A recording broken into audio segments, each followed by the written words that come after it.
नमस्कार, स्वागत है आप सभी का डीडी न्यूज के इस विशेष सांकेतिक भाषा के बुलेटिन में। आपके साथ मैं हूं संध्या शर्मा और मेरे साथ है मेरे सहयोगी शरद मुदगल। आइए बुलेटिन की शुरुआत कर लेते हैं हेडलाइंस के साथ। प्रधानमंत्री नरेंद्र मोदी की मौजूदगी में भारत जॉर्डन के बीच आपसी सहयोग बढ़ाने पर जोर। पीएम ने आतंकवाद और कट्टरपंथ के खिलाफ जॉर्डन के किंग की प्रतिबद्धता को सराहा। आज जॉर्डन भारत व्यापारिक मंच में हिस्सा लेंगे पीएम।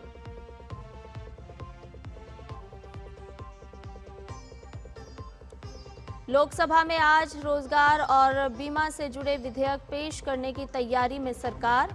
राज्यसभा में होगी चुनाव सुधार पर चर्चा।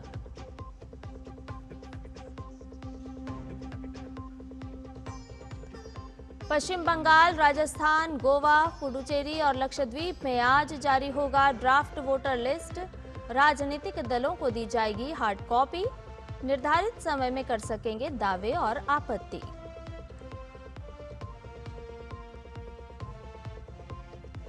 कोच्चि में आज भारतीय नौसेना को मिलेगा स्वदेशी डाइविंग सपोर्ट क्राफ्ट A20।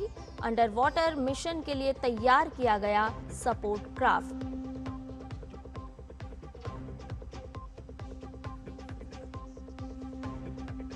उन्नीस सौ 71 में पाकिस्तान पर भारत की जीत का जश्न मनाने का दिन। आज विजय दिवस पर देश कर रहा है वीरों को नमन।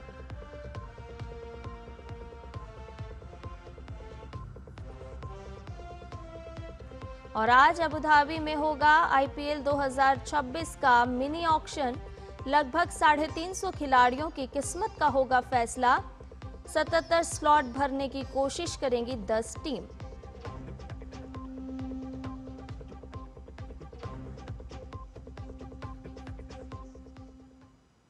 और अब सभी समाचार विस्तार के साथ। प्रधानमंत्री नरेंद्र मोदी ने कल अम्मान में जॉर्डन के किंग अब्दुल्ला द्वितीय इब्न अल हुसैन के साथ प्रतिनिधिमंडल स्तर की वार्ता की।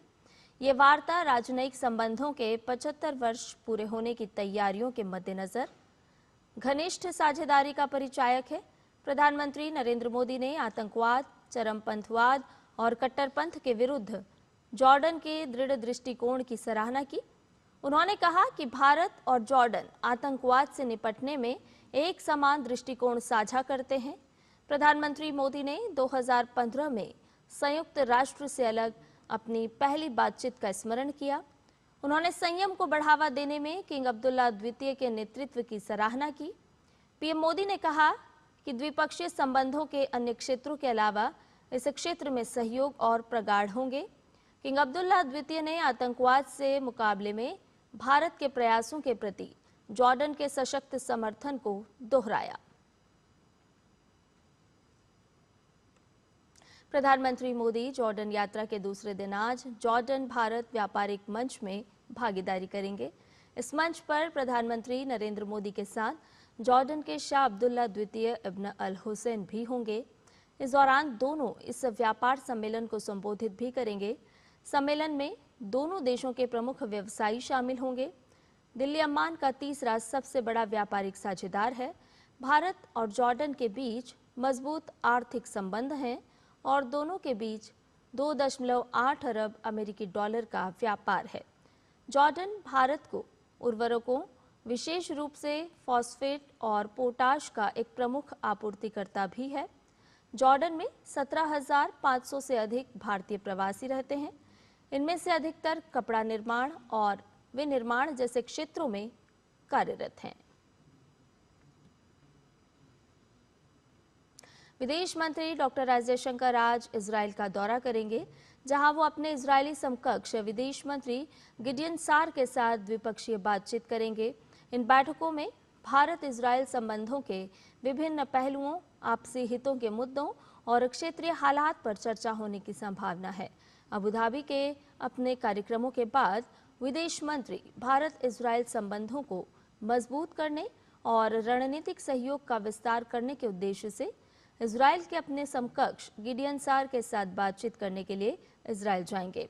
ये यात्रा 10 दिसंबर को प्रधानमंत्री नरेंद्र मोदी और इजरायल के प्रधानमंत्री बेंजामिन नेतन्याहू के बीच हुई टेलीफोन बातचीत के बाद हो रही है। राष्ट्रपति द्रौपदी मुर्मू आज से 22 दिसंबर तक कर्नाटक, तमिलनाडु और तेलंगाना के दौरे पर रहेंगी। आज राष्ट्रपति कर्नाटक में मांड्या जिले के मालवल्ली में आदि जगत गुरु श्री शिवरात्रीश्वर शिवयोगी महास्वामी जी के 1066वें जयंती समारोह का उद्घाटन करेंगी। कल 17 दिसंबर को तमिलनाडु में वेल्लोर स्थित स्वर्ण मंदिर में दर्शन और आरती करेंगी। इसके बाद वो शीतकालीन प्रवास के लिए सिकंदराबाद के बोलारम स्थित राष्ट्रपति निलयम पहुंचेंगी। 19 दिसंबर को राष्ट्रपति हैदराबाद में तेलंगाना लोक सेवा आयोग की ओर से आयोजित लोक सेवा आयोगों के अध्यक्षों के राष्ट्रीय सम्मेलन का उद्घाटन करेंगी। उसके बाद 20 दिसंबर को हैदराबाद में भारत का शाश्वत ज्ञान, शांति और प्रगति के मार्ग इस विषय पर एक सम्मेलन को संबोधित करेंगी। इस सम्मेलन का आयोजन ब्रह्मा कुमारीज शांति सरोवर अपनी 21वीं वर्षगांठ के उपलक्ष्य में कर रहा है। लोकसभा में आज 3 प्रमुख विधेयक सूचीबद्ध हैं। शिक्षा मंत्री धर्मेंद्र प्रधान आज विकसित भारत शिक्षा अधिष्ठान विधेयक संयुक्त संसदीय समिति को भेजने का प्रस्ताव रखेंगे।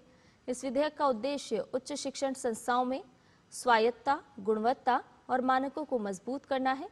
वहीं ग्रामीण विकास मंत्री शिवराज सिंह चौहान सदन के पटल पर विकसित भारत रोजगार और आजीविका मिशन ग्रामीण विधेयक पेश करेंगे, जिसमें ग्रामीण परिवारों को 125 दिन के रोजगार की वैधानिक गारंटी देने का प्रावधान है। इसके अलावा वित्त मंत्री निर्मला सीतारमण लोकसभा में बीमा कानूनों में संशोधन विधेयक 2025 पेश करेंगी। वहीं राज्यसभा में आज चुनाव सुधार पर चर्चा जारी रहेगी। इस चर्चा की शुरुआत बीते सप्ताह हुई थी। चर्चा के दौरान अब तक कई सांसद अपनी बात रख चुके हैं। राज्यसभा में आज विभिन्न संसदीय समितियों की रिपोर्ट भी पेश की जाएगी। इसके साथ ही प्रश्नकाल के दौरान विभिन्न मंत्रालयों से सांसद अहम प्रश्न पूछेंगे। चुनाव आयोग द्वारा मतदाता सूची के विशेष गहन पुनरीक्षण के तहत आज पश्चिम बंगाल, राजस्थान, गोवा, पुडुचेरी और लक्षद्वीप की ड्राफ्ट वोटर लिस्ट प्रकाशित की जा रही है। ये सूची अस्थायी होती है ताकि इसमें मौजूद गलतियों को सुधारा जा सके और केवल योग्य मतदाताओं के नाम ही अंतिम सूची में शामिल हों। इन सूचियों की हार्ड कॉपी सभी मान्यता प्राप्त राजनीतिक दलों को दी जाएगी, जिससे वो गलत नामों पर आपत्ति दर्ज कर सकेंगे। इसके साथ ही आम लोगों की सुविधा और पारदर्शिता के लिए इन्हें मुख्य निर्वाचन अधिकारी और जिला निर्वाचन अधिकारी की वेबसाइट्स पर भी अपलोड किया जाएगा।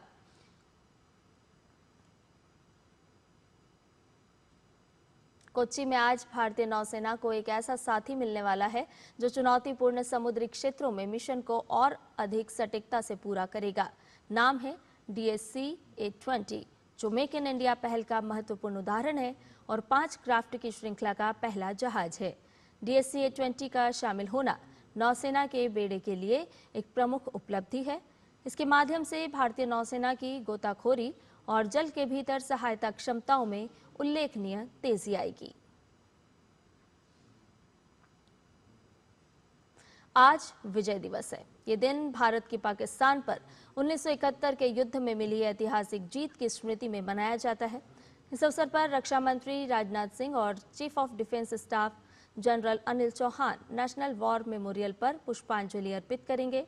तीनों सेनाओं के प्रमुख भी शहीदों को श्रद्धांजलि देंगे। 1971 के युद्ध के बाद ही बांग्लादेश को स्वतंत्रता मिली थी। विजय दिवस पर राष्ट्र उन वीर योद्धाओं को सर्वोच्च बलिदान को स्मरण करता है, जिनकी गाथाएं हर भारतीय को प्रेरित करती है और राष्ट्रीय गौरव का प्रतीक है। IPL 2026 का मिनी ऑक्शन आज यानी 16 दिसंबर को अबू धाबी के एतिहाद एरिना में आयोजित होगा। इस ऑक्शन में 350 के करीब खिलाड़ी शामिल होंगे और 10 टीमें कुल 77 स्लॉट भरने की कोशिश करेगी। कोलकाता नाइट राइडर्स के पास सबसे ज्यादा 64.3 करोड़ रुपए की राशि है, जिससे वो बड़े खिलाड़ियों पर दांव लगा सकते हैं। और सांकेतिक भाषा के इस विशेष बुलेटिन में फिलहाल के लिए इतना ही। मुझे और मेरे सहयोगी शरद मुदगल को दीजिए इजाजत। नमस्कार।